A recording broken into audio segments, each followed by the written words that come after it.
오늘은 사무엘상 28장의 말씀을 통해서 버림받는 이유라는 제목으로 같이 이제 은혜 나누겠습니다.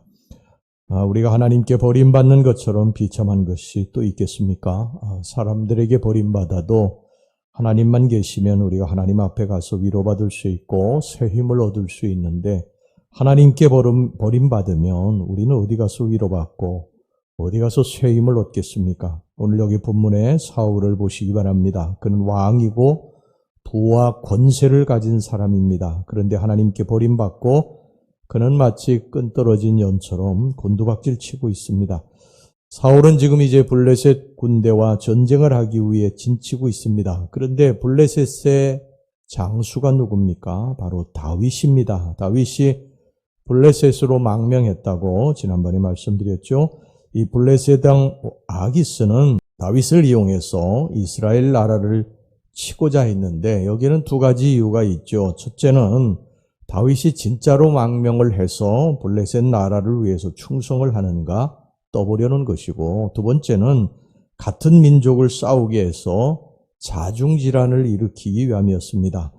아기스는 다윗을 출정시켰어요. 자, 1절 말씀 보겠습니다. 그때의 블레셋 사람들이 이스라엘과 싸우려고 군대를 모집한지라 아기스가 다윗에게 이르되, 너는 밝히 알라. 너와 네 사람들이 나와 함께 나가서 군대에 참가할 것이니라. 이 전투에서 이제 승리하면 믿어주고 왕을 지키는 호위무사로 삼겠다고 그렇게 약속을 했습니다. 자, 2절입니다. 다윗이 아기스에게 이르되, 그러면 당신의 종이 행할 바를 아시리이다 하니, 아기스가 다윗에게 이르되, 그러면 내가 너를 영원히 내 머리 지키는 자를 삼으리라 하니라. 이제 그래서 사울과 다윗이 다시 한번 적이 되어서 만나게 된 것입니다. 그런데 이것은 다윗의 뜻이 아니었죠. 아기스의 계획이었습니다. 어쩔 수 없이 다윗은 출정을 했지만 29장에 가면요, 다윗은 하나님의 역사로 말미암아 이 전쟁에 나가지 않습니다. 이 다윗의 손에 동족 간의 피를 묻히지 않게 하시려는 하나님의 사랑 때문입니다. 자, 오늘 이제 이 전쟁에 임한 사울의 모습을 우리가 살펴보도록 하겠습니다. 그를 통해서 하나님이 떠난 사람들의 모습이 어떠한가 하는 것을 좀 보겠습니다. 사울은 이 블레셋 군사들과 대치했을 때 여기 두려워 떨었다고 그랬습니다. 5절 말씀입니다. 사울이 블레셋 사람들의 군대를 보고 두려워서 그의 마음이 크게 떨린지라. 그렇습니다. 우리에게 하나님이 떠나면은요, 두려움이 제일 먼저 임하게 됩니다. 우리의 피난처시고 반석이시고 힘이시었던 하나님이 내게서 떠나셨기 때문에 나는 마치 광야에 홀로 내던져진 것처럼 외롭고 불안하고 두렵습니다. 이 사울의 모습을 보세요. 안절부절하지 못하고 있습니다. 하나님께 이 전쟁에 나가도 되느냐고 물었지만 하나님은 사울에게 아무런 말씀도 하지 않으셨어요. 6절 말씀입니다. 사울이 여호와께 묻자오되, 여호와께서 꿈으로도 우림으로도 선지자로도 그에게 대답하지 아니하심으로, 여러분, 세상에 이것보다 더 답답한 일이 어디 있겠습니까? 우리가 힘들고 어려울 때 하나님께 찾아가서 위로받고 하나님 앞에 기도할 때 하나님이 우리들에게 길을 인도하시고 또 응답하셔서 우리 하나님께서 도와주실 때 우린 다시 회복될 수 있는데, 하나님이 내게 아무런 응답을 하지 않으신다. 기도하는데도 하나님이 계속해서 우리들에게 침묵하신다. 여러분, 이때 우리는 정말 불안하고 평안이 없고요, 힘이 듭니다. 여러분, 우리가 이럴 때는 어떻게 해야 됩니까? 이제 우리 자신들을 돌아보고 또 하나님 앞에 회개할 것을 또 회개해야 됩니다. 여기 사울에게 하나님이 아무런 응답을 하지 않으셨다는데 그 이유가 뭡니까? 사울은 너무 교만해진 것입니다. 그리고 하나님을 무시했고 하나님의 말씀에 순종하지 않았습니다. 그러면 지금 사울이 마땅히 해야 될 일이 무엇이겠어요? 하나님께서 아무런 응답을 하지 않으신다. 상황은 점점 더 악화되고 있다. 그러면 어떻게 해야 됩니까? 자신의 잘못과 허물을 하나님께 솔직히 고백하고 참회하고 회개해야 됩니다. 그래서 하나님이 용서를 받아내야 돼요. 그런데 사울은 그렇게 하지 않았어요. 여기 보면요, 하나님이 가장 싫어하신 그 이방신들을 찾아가고 우상 앞에 여기 절하는 것을 보게 됩니다. 하나님이 아무런 응답을 하지 않자 사울이 누구를 찾아갑니까? 여기 7절 보면요. 신접한 여인을 찾아갑니다. 사울이 그의 신하들에게 이르되 나를 위하여 신접한 여인을 찾으라. 내가 그리로 가서 그에게 물으리라 하니 그의 신하들이 그에게 이르되 보소서 엔돌에 신접한 여인이 있나이다.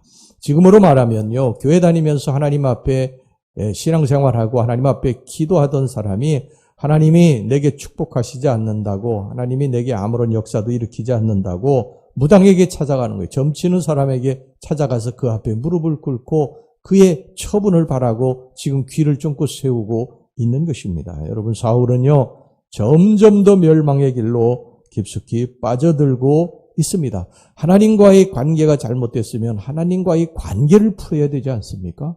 하나님으로부터 오는 통로가 막혔으면 그 통로를 열려고 우리가 하나님 앞에 회개할 것을 회개하고 잘못한 것을 잘못했다고 그래야 되는 것입니다. 그러면 하나님이 분명히 통로를 열어주실 줄로 믿습니다. 그런데 사울은 그렇게 하지 아니하고 하나님이 싫어하시는 일 오히려 하게 됩니다. 사울은 이미 이제 끝난 거예요.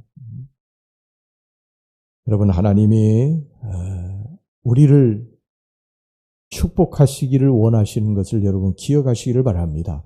예수님이 이 땅에 오신 이유는 우리를 멸망시키러 오신 것이 아니라고 성경이 분명히 말씀하고 있잖아요. 요한복음 3장 17절 말씀, 하나님이 그 아들을 세상에 보내신 것은 세상을 심판하려 하심이 아니요 저로 말미암아 세상이 구원을 받게 하려 하심이라.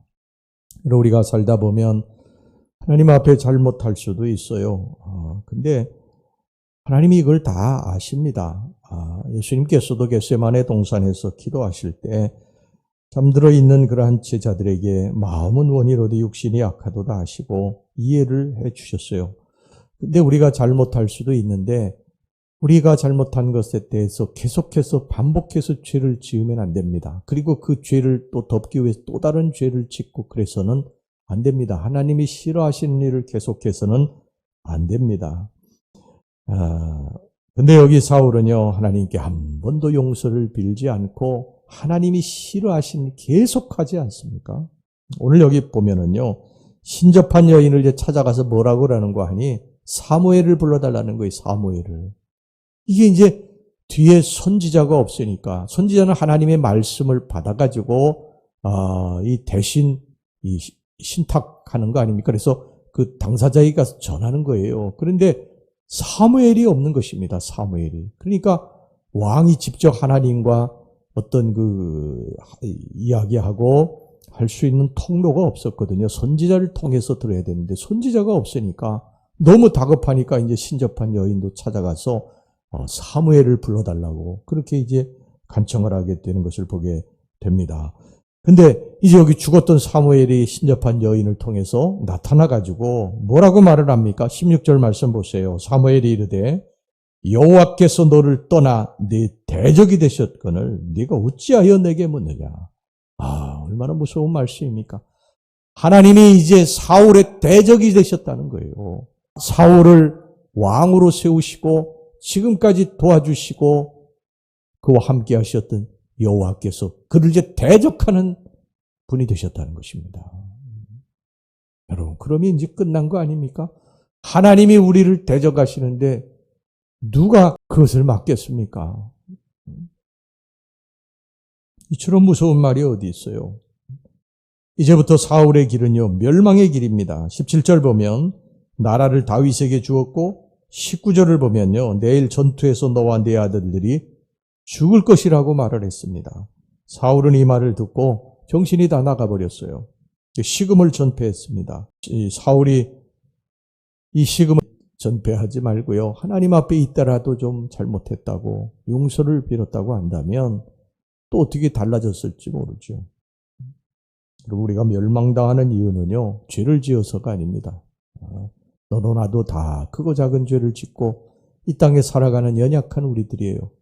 우리가 멸망당하는 이유는 죄를 알고도 회개하지 않는 죄, 이것 때문입니다. 나중에 여러분 다윗도 엄청난 죄를 짓지 않습니까? 근데 하나님께 버림받지 않고 내 마음에 합한 자라고 그렇게 불려진 이유는 뭐냐면 다윗은 나단 선지자가 와서 죄를 지적했을 때 하나님 제가 잘못했습니다. 그 자리 털썩 무릎 꿇고 주님 앞에 죄를 회개하고 돌이켰기 때문이죠. 하나님의 심판은 더디지만 정확합니다. 죄를 절대 그냥 넘어가시는 법이 없으세요. 하나님의 진노의 손이 우리를 덮치기 전에 주님 앞에 잘못한 것 있으면 회개합시다. 이것이 하나님께 버림받지 않고 끝까지 축복받는 비결인 줄로 믿습니다. 기도하겠습니다. 하나님 아버지, 우리가 살다가 잘못했을 때 하나님이 우리의 죄와 허물들을 지적하시고 그것에 대해서 회개하라고 하실 때 우리가 돌이키지 아니하고 계속 반복해서 죄를 짓고 또 다른 하나님이 싫어하시는 죄를 짓고 그렇게 살다가 사울처럼 멸망의 길로 가지 않게 해주시기를 원합니다. 주님이 죄에 대해서 말씀하실 때, 지적하실 때 다윗처럼 주님 앞에 털썩 주저앉아서 제가 잘못했다고, 하나님 말씀대로 순종하지 않았다고, 악하게 살았다고, 죄를 지었다고 통회자복하는 우리 귀한 성도들이 돼서 다시 하나님으로부터 맡겼던 통로가 열려지는 축복, 회복의 역사가 일어나게 주시옵소서. 예수님 이름으로 기도하옵나이다. 아멘.